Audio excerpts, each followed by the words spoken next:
So may pinadala sa ating package ang Ugreen. So i-open lang natin siya. So ito siya guys, Ugreen na wireless mic, no? So i-unbox pa natin siya lalo. Yan, so sa loob ng box niya, very basic. So meron ditong user manual. So ito guys yung receiver.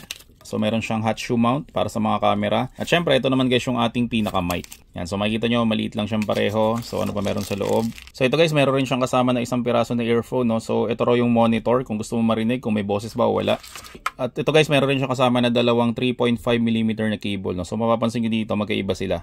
Kasi ito dalawa lang yung guhit, tapos ito tatlo yung guhit. Ito guys, usually ito ginagamit to sa mga cellphone. Ito naman guys, ginagamit to sa camera. Tapos meron rin siyang kasama guys na dalawang USB Type-C na cable, no? Para pwede mo siyang i-charge ng sabay. And lastly guys, ito yung kasama niya, wind muff. So para pag nasa labas kayo, pwede mo siyang ilagay dito. Para hindi guys marinig yung ingay ng hangin sa may labas. So ngayon guys, i-testing natin kung ano yung magiging sound quality niya. So ang ginagamit ko na camera guys is Sony ZV-1. So ito guys yung sound niya kapag yung built-in mic niya lang ang inyong naririnig. So ang gagawin natin ngayon guys, isasaksak natin guys yung Ugreen na wireless mic, no, para malaman nyo guys kung maganda ba yung magiging sound quality niya. So yun guys, nakabit na natin yung ating Ugreen na wireless mic, no. So testingin natin to, itong kasama niya na earphone.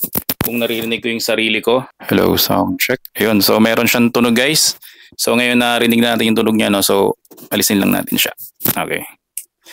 Hello, sound check. Hello, sound check. So ilalagay ko lang siya dito. So guys, ang use case kasi ng mga ganitong klase ng mic, kapag lumalayo tayo sa may camera, ang nangyayari dyan ay humihina yung sound. Tapos kapag lumalapit naman tayo sa may camera guys, ay lumalakas yung sound. So ito guys, mapapansin nyo, o madidinig nyo ngayon, no, na hindi nagbabago guys yung tono ng boses ko. Okay, no, so ang gagawin natin ay, tingnan nyo to, pupunta ako dito sa may bandang likod ng aking camera. Yan. So mapapansin nyo guys na kahit nasa likod ako ng aking camera ay hindi nagbabago guys yung tono ng aking boses, no? Kasi kapag yung mic natin is naka-mount lang doon sa may camera, ang nangyari dyan guys ay kapag nasa likod ka doon ng mic o nandun ka guys sa may likod ng camera, no, ang nangyari ay parang lalong humihina yung tunog.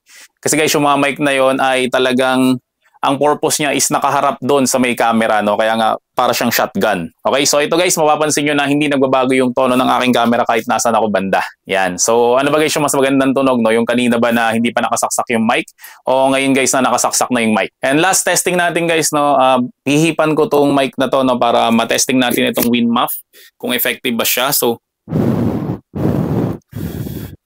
yan guys, so rinig nyo ba yung hangin? O hindi masyado. So alisin natin guys yung wind muff.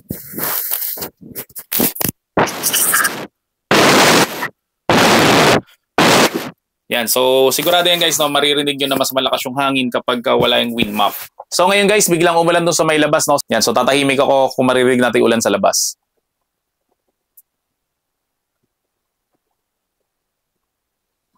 So guys, no, so maraming salamat ulit sa may Ugreen sa pagpapadala nitong item na to, no. Actually guys, so fan talaga ako ng Ugreen. Kapag nagpunta kayo dito sa may shop namin, makikita mo yung mga USB dongle ko, saka yung mga USB hub ko. Lahat sila guys, no, Ugreen sila, no. Kasi guys, yung mga product ng Ugreen eh sobrang mura lang pero sobrang quality talaga nila. So doon guys, natatapos ang ating unboxing at syempre yung testing natin itong wireless mic na to. So sa mga gusto mag-avail nito guys, no, maglalagay ako ng link sa may description section ng video na to. At make sure lang guys na yung link na yun na i-click nyo, no, para sigurado sa official store ng Ugreen kayo makakabili at ito guys, mic na to mismo ang inyong ma-avail.